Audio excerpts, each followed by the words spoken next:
Short introduction, who am I? I'm a self-employed engineer who is currently doing IT infrastructure like storage and compute stuff, HPC and security. I work primarily for biology institutes of the Austrian Academy of Sciences. I used to do web mail operations, database operations, worked a lot in data centers, did front and backend development, security auditing. Used to do booths for FreeBSD and OpenBSD in Austria and so forth. Okay. I want to do a short raise of hands. Who of you is developing open source software? Okay. Who of you already knows about environment modules? Okay. Good, it's not everybody, so that's good. I want to talk a lot to open source developers that are not aware of modules, because I think most people that come from HPC sites already know them. Okay. Environment modules were first introduced in 1991 by John Polanyi at Lisa 5. They're a concept that were originally used before Linux. I think he did that on Solaris or something like that. Environment modules are in use ever since in high-performance computing and scientific computing, where they're the main tool to abstract the environment because of ease of administration and ease of use, which you will see very soon. But most people they are just referred to as modules. So if you talk to people from HPC sites and mention modules, they're probably going to know what they're talking about. They were originally intended to enable multi-user environments that have different versions of the same software running at the same time without any complications. Traditionally, most HPC environments, which I work for today, do not use system packages. Some do, but not all do. This is due to them having to compile with special compilers like intercompilers, special toolchains, math libraries, optimization of interconnect specifics like InfiniBound or 10 gigabit Ethernet. And often scientific software is not to be found in the repositories of whatever distro you're using, because some is crap and some is not used outside of the scientific community. It's somewhat like Gentoo or Arch, if you're familiar with that. So administrators have to do a lot of stuff and a lot of compiling to do for users in the end. But it's a lot more difficult for administrators, I'd say, than using Gentoo or Arch, because it's compiling the stuff is like it's a nightmare most of the time, because scientific software is often not written to be used by anybody else than the guy who originally wrote it. So a system to manage multiple versions of the same software with different toolchains is needed to maintain that stuff, and for users to easily use the system and the software that comes with the system. So what environment modules basically do, they have module files that dynamically set the environment for a specific software or software version. They may load or unload other software or other toolchains and module files depending on the dependencies of the modules. Examples include path, man path, LD library path, LD preload and stuff like that you probably know from developing software. So, an example from environment modules. This is an Nmod specific. I'll come to that later. There are different versions of modules available today, but this is an example of how to load Git in a standard installation bar. So you see LD library path, man path, and a config with another Git version. If the system Git is already loaded, you need to unload it and stuff like that. So implementations, of course. It was a good idea, but there are like 5 or 6 different versions out there now. Modules were originally written in C with the module files in TCL. So people didn't like TCL very much, so they did a lot of other implementations. Classical models by Polanyi, as I mentioned before, is arguably still the most prevalent version that is in use at HPC sites today. Kent Mann of University of Minnesota did a rewrite of the whole thing from C in TCL, so like, let's do this whole stuff in TCL instead. There is an implementation in POC instead of TCL, and nowadays an implementation in Lua, which I think is the best one. I'll come to that later. Similar systems include Fosdem and .kit. These are systems. Fosdem is written in C# and .kit is compatible with different scripting languages. And these are very specific to the sites like Argonne National Lab and Lawrence Livermore National Lab. can share different scripts that people use, like in large model, I think they have site-specific stuff for plugin queue computers and stuff like that. I'll talk about lmod because it's the most awesome of the environment model systems and the most well maintained. So yeah, it's actively maintained by one of the most awesome maintainers I've ever seen. Like really, you write him a bug report and 2 hours later he's like, oh, I fixed it already. It's an active community. The mailing list is very active, but people don't report many bugs. They used to. It has cool new features instead of the old module system, like automatic swapping of module files, conflict detection. If you load, for example, 2 compilers that conflict with each other, it will spit out an error. Loading of modules with at least, between, and latest with regard to software version. It means like you use version 2.0 or 2.5 of a version and instead I need between this and that version to be compatible with whatever stuff I want to use. And it's working. It's also it also has like a spider thing. So you type module spider and it will print out any keyword that you put in. It also has caching, which makes it much faster if you search for stuff. It also has hooks. So, for example, every time you load a module, you could do a Lua function call. For example, to do statistics stuff, how many people are using which software version, or whatever you like. It has a TCL to Lua wrapper, so if you use legacy TCL modules, you can easily convert them to Lua modules. It has a shell and environment wrapper, which basically you print out the environment and it just wraps the thing to a Lua module. It also has specific stuff for GPU and C and file computing, but I won't go into them. So examples. Module away, this is an example of our slide. It's a very small subset of the stuff. If you do module away, then you see all the different versions of the stuff you have in use, or you can use. If you do a module load, this is an example with Python, system Python, then I did a module load with a new Python version compiled with an Intel toolchain, and so I have instantly the new version of Python, which won't conflict with the system version. Module swap, for example, swap the Intel compiled Python with a GNU toolchain, and it nicely prints out which stuff you need to switch. Of course, there's setlib and other stuff in there, which is almost everywhere. Module spider, this is the thing I talked before. It's like you give it module spider setup tools, and it gives you everything that's there, like different versions of setup tools, different compilers. It is applicable. Module list basically tells you the current environment, which models were loaded, which models. Some of them are dependencies of other stuff I've loaded. And module display will just display the contents of a module you have in your environment or you may load. So this is a module for GCC 4.7.2. This is site-specific stuff, so the paths you see there is like from our side, but maybe any other path, of course. There are a lot of other things to talk about, but so I want to talk about modules for free and open source developers because I don't think it's very much in use in open source development except for HPC. They could be a reasonable replacement for the vast number of language-specific environment abstraction tools like the stuff I put in my title, rbenv, virtualenv, pythonbrew, and so forth. I'm not sure why people don't use it outside of the scientific community, but I hope that people will go on to use it. I'll demonstrate with 2 examples. Let's do another raise of hands. Who is using rbenv here?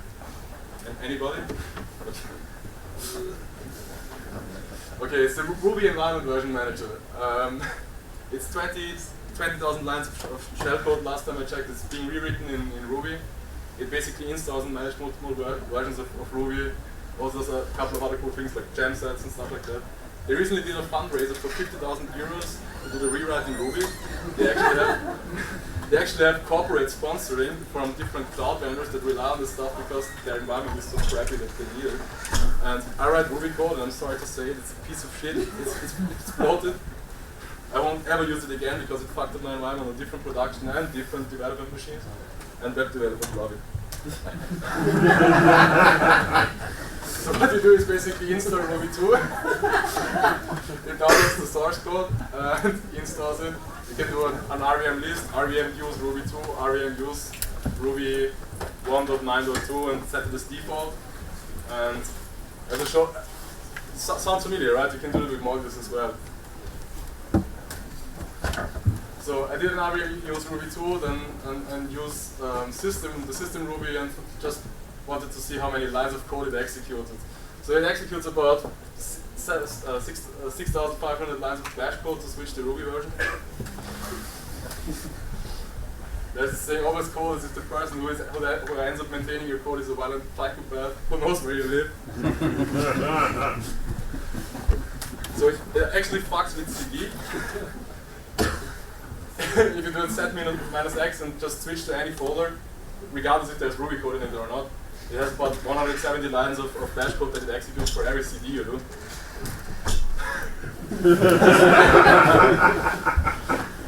So maybe not the best benchmark, but you do an rbenv implode and it's like instant, and without it it's like you can measure it, but of course shell is very fast now. But if you're going to use anything like that, please use rbenv or consider using rbenv.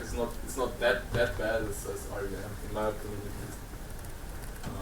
So I'm going to switch to something else.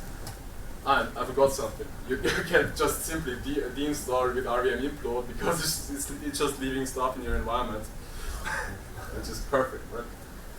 So another example is virtualenv, which is far better. Most people know it. I use it as well, but it's basically the same story. You create a little environment which is a sandbox for Python stuff. People tend to use it a lot, and if you ever use like web projects and stuff like that, you come across beta projects, you have like requirements txt files with like 400 or 500 different dependencies in there, and that's just a bad development practice in my opinion.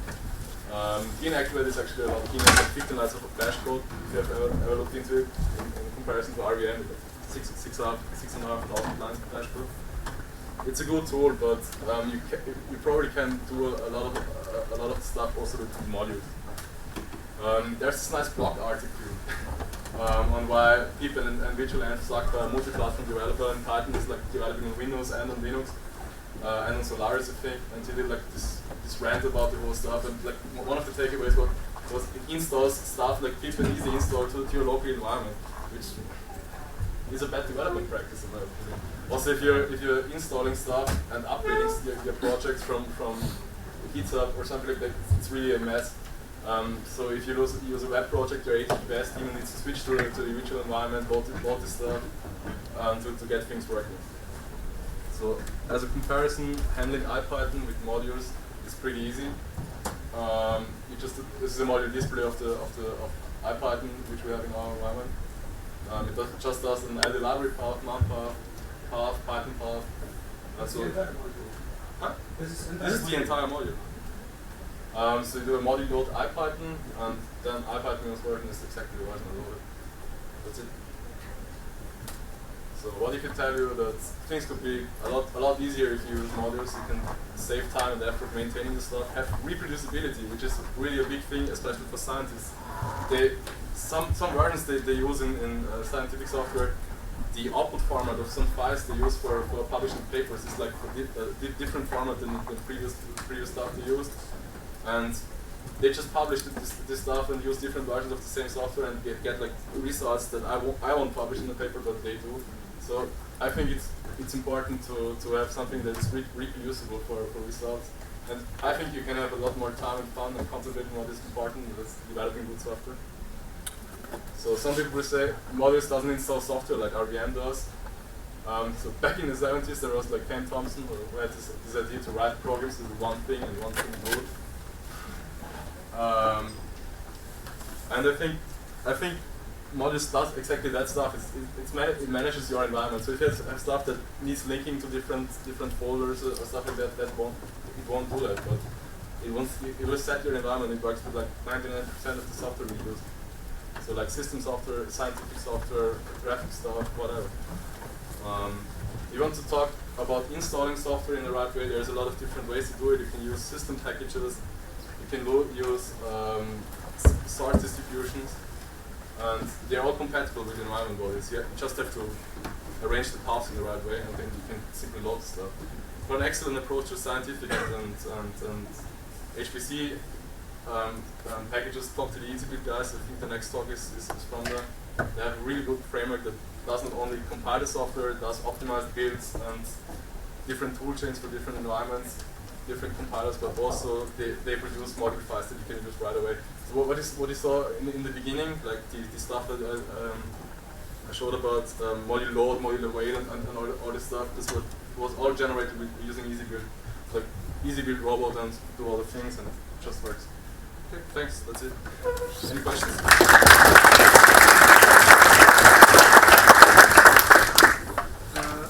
I gather that if you activate another Python version, React modules, and then run fig the Python installer, it will install them inside the module. It depends. Yeah.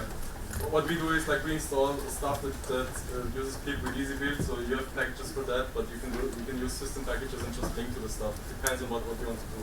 But models aren't a sandbox environment, right? It just modifies your environment variables. Yes, if the path is modified and well, virtualenv replicates all the includes lib and bin, so obviously that works, and models probably is a little bit lightweight, so I don't know if it is a drop-in replacement also for that use case.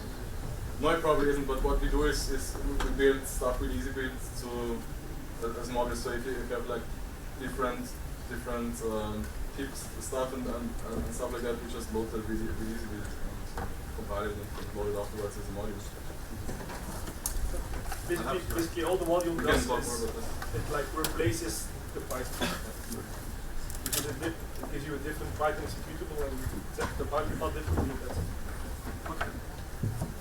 What about persistence? Like when I have the module and I want it to be always used, so is there some machine runs that is you can do that. Like this is one of the features of lmod, that you have like persistent stuff or stuff that is loaded all the time when your environment starts. This is very new. This was one of my shell like rbenv because it was no. What we do, and that's optional, is to load from etc profile b. So we have a scripted set of our whole cluster environment, not only that, but you may have noticed like PS1 is changed and stuff like that. okay. And we do that. So that also loads modules. Lmod in that. And do you package it with some package manager? Or we use EasyBuild for that. But just wait for the next like, can you package your module with RPM or that? Your code, yes. Okay. So one more thing that has to be covered. The cool thing about the environment modules is it's shell agnostic, so it doesn't carry to Z shell or bash. So you mentioned dependencies between modules. At that point, modules become environment packages almost. How do you solve the dependency problem? Because it's like a satisfiability problem. Somewhat. So you have families of modules. Some families can interact with ours, like compilers, and then you have modules. You may have noticed like conflict and have a package in there. So if it conflicts with another package, say no, you can use it, or you need to swap it with another package. Simple as that. Okay, so you have to maintain all the individual conflicts yourself. Can you satisfy it? If you would do it by hand, yes, you need to. But we do it auto-generated. Like none of the models we saw are like written by hand. They're all compiled with EasyBuild. Ah, okay. So I think I have this slot because they are going to talk about EasyBuild, and like this is of course a question that pops up. All right. Let's close it here. Thank you, Aaron.